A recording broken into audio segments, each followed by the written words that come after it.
dream tomorrow. Nobody believed Ethan Cole when he predicted the bridge collapsed. Not because he lacked evidence, because his evidence was a dream. 3 nights before the accident, Ethan woke up at exactly 3:17 a.m., drenched in sweat. The dream had been unusually vivid. He stood on a crowded bridge overlooking a river. Cars moved slowly beneath a gray sky. A woman in a red coat stood beside him. Then came a sound, a sharp metallic crack. The bridge trembled. People screamed. Concrete shattered.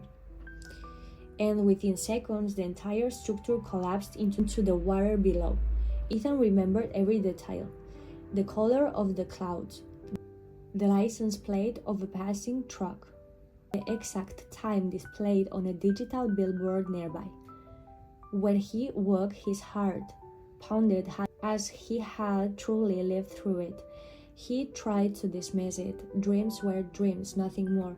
3 days later, while eating lunch at work, a news alert flashed across his phone. A bridge in another city had partially collapsed. The image on the screen froze the blood in his veins. The same bridge, the same gray sky, the same digital billboard. Even the woman in the red coat appeared in one of the photographs. Ethan nearly dropped his phone. It was impossible, yet it had happened, exactly as he had dreamed. For weeks he told no one. He convinced himself it had been coincidence, a lucky guess, a trick of memory. Then the second dream arrived. This time he saw a fire, a warehouse burning on the edge of town, flames swallowing the roof, firefighters rushing through smoke, a large company logo painted on the side of the building. Again he awoke terrified. Again he ignored it. And again, 4 days later, the event occurred exactly as he had seen it. That was when Ethan became afraid, not of a dream, of what they meant. He began recording everything, dates, description, every detail he could remember. Over the next 6 months, the pattern continued. Some dreams were insignificant, a stranger dropping a coffee cup, a lost dog found in the park, a traffic jam caused by a broken traffic light. Others were disturbing. Accidents, storms, arguments between people he had never met. The dreams always came first. Reality followed. Word eventually spread. Friends laughed at first. Then they stopped laughing. Several of Ethan's predictions proved impossible to explain. Reporters contacted him, scientists interviewed him, psychologists evaluated him. No one found an answer. Brain scans revealed nothing unusual. His intelligence was average. His health was excellent. According to every test available, Ethan Cole was completely normal, yet somehow he kept dreaming events before they happened. One evening, a professor named Dr. Miriam Herd contacted him. She specialized in consciousness research and had spent decades studying unusual cognitive phenomena. Unlike everyone else, she did dismiss his experiences. Instead, she asked a simple question. What if your dreams aren't predicting the future? Ethan frowned. What else could they be?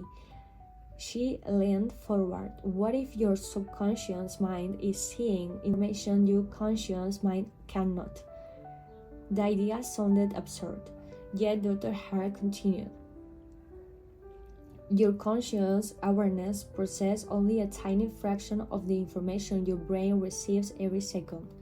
She explained how subconscious constantly detected patterns, gathered details, and formed connections beyond conscious perception. Most of the time, she said that information remains hidden, but what if under certain circumstances it reaches you through dreams? The theory fascinated Ethan. Perhaps he wasn't seeing the future. His subconscious was simply far more powerful than anyone realized.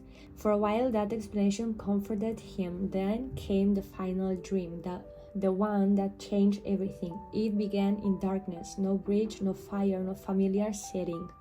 Only a long corridor lined with doors, hundreds of them, each identical, each marked with a number. As Ethan walked, he noticed something strange. The numbers represented dates, past dates, future days, years he had already lived, years that had not yet arrived. At the end of the corridor stood a black door, and like the others, it had no number, only a single word: why. Ethan approached slowly. A terrible feeling settled in his chest. Every instinct told him not to open it, but curiosity won. The door creaked inward. Beyond it stood a vast room filled with floating images, thousands upon thousands of moments. Every choice, every conversation, every decision, not only his own, everyone's. The images connected like threads in an enormous web. One action influenced another. One thought changed countless outcomes. The complexity was staggering. Then he understood the future wasn't fixed. It was a landscape of probabilities, an endless network of possibilities constantly reshaping itself. His subconscious wasn't predicting events, it was calculating them. Somewhere deep within the hidden machinery of his mind, patterns were being processed at a level beyond conscious understanding. The dreams were merely the final result. But before Ethan could explore further, he saw something that terrified him. One of the floating images showed himself, sitting alone in his apartment, reading a newspaper. The date was tomorrow. The headline read, "Local man found dead under mysterious circumstances." His own photograph appeared beneath it. The room vanished. Ethan woke instantly. His heart hammered against his ribs. For the first time, he wished the dream had never started. Morning arrived, then afternoon. Nothing happened, but by evening he felt foolish. Maybe this dream was different. Maybe it was symbolic. Maybe a knock sounded at his door. Sharp taps, exactly as he had heard in the dream. Fear tightened his throat. Slowly he walked toward the entrance. Another knock, then silence. Ethan reached for the handle, but before opening it, he stopped. A realization struck him. Every previous dream had come true because he unconsciously followed the path that led to it. But now he knew. Now he had a choice. For the first time, he could act differently. The newspaper headline represented only one possibility: certainty, potential. Smiling faintly, Ethan stepped away from the door. The knocking eventually ceased. Nothing happened, no tragedy, no mysterious death, only silence. Years later, Ethan would reflect on the moment as the most important lessons of his life. The subconscious mind was unimaginably powerful. It could detect patterns invisible to ordinary awareness. It could assemble fragments of reality into astonishing predictions. It was not a prison. Knowledge of a possibility did not make it inevitable. It remained unwritten. And perhaps that was the greatest mystery of all, not that the subconscious could glimpse tomorrow, but that human beings still possessed the freedom to change it.